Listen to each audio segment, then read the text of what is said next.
കോൺഗ്രസ് നേതാവ് അജയ് തറയിലാണ് റീൽസ് വിവാദത്തിന് തുടക്കമിട്ടത്. രാഹുൽ മാങ്കൂട്ടത്തിനെതിരായിട്ടുള്ള ആരോപണങ്ങൾക്കൊക്കെ മുൻപ് തന്നെയായിരുന്നു അത് പ്രതിപക്ഷ നേതാവ് വി ഡി സതീശനടക്കം ഇപ്പോൾ ഏറ്റുപിടിക്കുന്ന കാഴ്ചകളാണ് കാണുന്നത്. രാഹുൽ മാങ്കൂട്ടത്തിനെതിരെ ആരോപണങ്ങളെ തുടർന്ന് യൂത്ത് കോൺഗ്രസ് അധ്യക്ഷ സ്ഥാനം തെറിച്ച രാഹുലിനു വേണ്ടി സമൂഹ മാധ്യമങ്ങളിൽ ഇപ്പോൾ നടന്നുകൊണ്ടിരിക്കുന്ന അനുകൂല പ്രചാരണങ്ങളെല്ലാം തള്ളിയാണ് പ്രതിപക്ഷ നേതാവ് നിലപാട് വ്യക്തമാക്കിയിരിക്കുന്നത്. കോൺഗ്രസ് ജീവിക്കുന്നത് റീൽസിലും സോഷ്യൽ മീഡിയയിലും അല്ല എന്ന് വ്യക്തമാക്കിയ സതീശൻ സൈബർ ആക്രമണങ്ങളുടെ പേടിപ്പിക്കാൻ നോക്കേണ്ടെന്നും തുറന്നടിച്ചു. സതീശന്റെ ഈ ഉറച്ച നിലപാടിന് പിന്നിൽ റീൽസ് അല്ല റിയൽ ആണ് എന്ന തിരിച്ചറിവാണോ അതോ മറ്റെന്തെങ്കിലും രാഷ്ട്രീയ കാരണങ്ങളാണോ എന്ന് കൂടിയാണ് ന്യൂസ് ട്രെൻഡ്സ് ഈ മണിക്കൂറിൽ പരിശോധിക്കുന്നത്.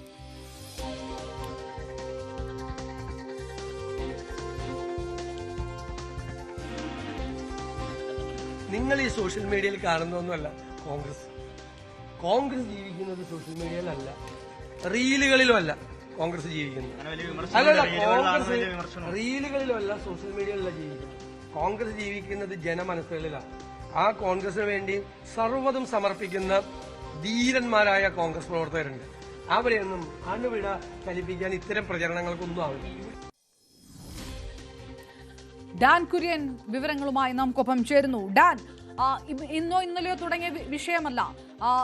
തെരഞ്ഞെടുപ്പിൽ സീറ്റ് കൊടുത്ത സമയം മുതൽ തന്നെ പലതരത്തിലുള്ള അഭിപ്രായ വ്യത്യാസങ്ങളൊക്കെ പല ഭാഗത്തു വന്നതാണ്. റീൽസിന്റെ വ്യൂ നോക്കിയല്ല ഒരു കാൻഡിഡേറ്റിനെ തീരുമാനിക്കേണ്ടതെന്നടക്കം കോൺഗ്രസ് നിരീക്ഷകരടക്കം പറഞ്ഞതൊക്കെ ഒരുപക്ഷെ ഈ നിമിഷത്തിൽ എടുത്ത് പറഞ്ഞുകൊണ്ട് വേണം അതിലേക്ക് കടക്കാൻ. പക്ഷേ പ്രതിപക്ഷ നേതാവ് പോലും വളരെ വ്യക്തമായി ഇങ്ങനെ പറയണമെന്നുണ്ടെങ്കിൽ ആ തരത്തിൽ കൂടിയായിരുന്നു ഈ കഴിഞ്ഞ ദിവസങ്ങളിൽ സൈബറിടം കണ്ടത്. കോൺഗ്രസിന്റെ പേരുള്ള പ്രൊഫൈലുകളിൽ നിന്ന് നേരിട്ട് മുതിർന്ന കോൺഗ്രസ് നേതാക്കന്മാരെ ആക്രമിക്കുന്ന കാഴ്ച ഒരു വശത്ത്, ഒപ്പം രാഹുൽ മാങ്കൂട്ടത്തിൽ അടക്കമുള്ള നേതാക്കന്മാർക്ക് വലിയ തരത്തിലുള്ള ജനപ്രീതിയാണ്, വലിയ തിരിച്ചുവരവിന്റെ പാതയിലാണ് എന്ന് ഉദ്ഘോഷിക്കുന്ന പോസ്റ്റുകളുടെ ബഹളം.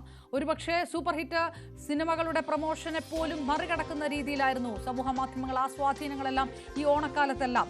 ഏത് തരത്തിൽ കോൺഗ്രസ് പാർട്ടി ഇത് കാണുന്നു, ഇത് എത്രത്തോളം വലിയ വിഷയത്തിലേക്ക് കടക്കുന്നു എന്നുകൂടിയാണ് മനസ്സിലാക്കേണ്ടത് പ്രതിപക്ഷ നേതാവിന്റെ വാക്കുകളിൽ.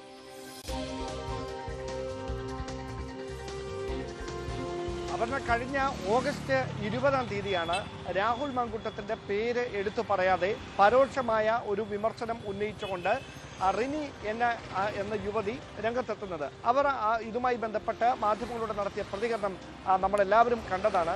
അതിന് പിന്നാലെ 24 മണിക്കൂർ തികയുന്നതിന് അപ്പുറം യൂത്ത് കോൺഗ്രസിന്റെ അധ്യക്ഷ സ്ഥാനത്ത് നിന്ന് രാഹുൽ മാങ്കൂട്ടത്തിന് രാജിവെച്ച് ഒഴിയേണ്ട സാഹചര്യമുണ്ടായി. അന്ന് മുതൽ 21-ാം തീയതിയാണ് പ്രതിപക്ഷ നേതാവ് വി ഡി സതീശൻ ഇതുമായി ബന്ധപ്പെട്ട് ആദ്യമായി മാധ്യമങ്ങൾക്ക് മുമ്പിൽ ഒരു പ്രതികരണം നടത്തുന്നത്. വിഷയത്തിന്റെ ഗൗരവം തനിക്ക് ബോധ്യമുള്ളതാണ്, അതിൽ പാർട്ടി ഒരു പ്രസ്ഥാനങ്ങളും എടുക്കാത്ത നടപടി സ്വീകരിക്കും എന്ന കൃത്യമായ നിലപാട് മാധ്യമങ്ങളോട് അദ്ദേഹം പങ്കുവെക്കുകയും ചെയ്തു. പിന്നീട് അങ്ങോട്ട് ഈ കഴിഞ്ഞ 3 ആഴ്ചക്കിടയിൽ ഇതുമായി ബന്ധപ്പെട്ട് പലതരത്തിലുള്ള വിവാദങ്ങൾ പല കോണുകളിൽ നിന്ന് ഉയരുമ്പോഴും വി ഡി സതീശന്റെ നിലപാടിൽ ഒരു കുലുക്കവും ഉണ്ടായിരുന്നില്ല, ഒരു മാറ്റവും ഉണ്ടായിരുന്നില്ല. ആദ്യഘട്ടത്തിൽ MLA സ്ഥാനത്ത് നിന്നുകൂടി രാജിവെക്കണമെന്ന നിലപാട് കടുപ്പിച്ച ഹൈക്കമാൻഡിനെ അദ്ദേഹം ഈ വിഷയം ധരിപ്പിച്ചതും പ്രതിപക്ഷ നേതാവ് വി ഡി സതീശൻ തന്നെയായിരുന്നു. എന്നാൽ ആദ്യഘട്ടത്തിൽ അങ്ങനെ ഒരു കടുത്ത നടപടികളിലേക്കൊന്നും പോകേണ്ടതില്ല എന്ന നിലപാട് സ്വീകരിച്ചത് രമേശ് ചെന്നിത്തലയായിരുന്നു. പക്ഷേ പിന്നീട് അങ്ങോട്ട് രമേശ് ചെന്നിത്തല ഉൾപ്പെടെ ഈ വിഷയത്തിന്റെ ഗൗരവം എന്താണ് എന്ന് നേരിട്ട് ബോധ്യപ്പെടുത്തുന്ന തരത്തിലേക്ക് കാര്യങ്ങൾ മാറി. അങ്ങനെ പ്രതിപക്ഷ നേതാവ് വി ഡി സതീശനും മുൻ പ്രതിപക്ഷ നേതാവ് രമേശ് ചെന്നിത്തലയുമാണ് ഈ വിഷയത്തിൽ ഉറച്ച ഒരു നിലപാടിൽ കൃത്യമായി നേതൃത്വത്തെ അറിയിച്ച 2 മുതിർന്ന നേതാക്കൾ. അതിന് പിന്നാലെയാണ് ഇവരുൾപ്പെടെയുള്ളവർക്കെതിരെ വ്യാപകമായ സൈബർ ആക്രമണം തുടങ്ങിയത്.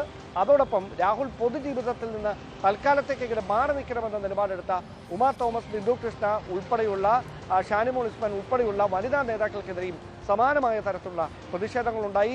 ആ പ്രതിഷേധങ്ങൾ അവർ നേതൃത്വത്തെ അറിയിക്കുന്ന സാഹചര്യമുണ്ടായി.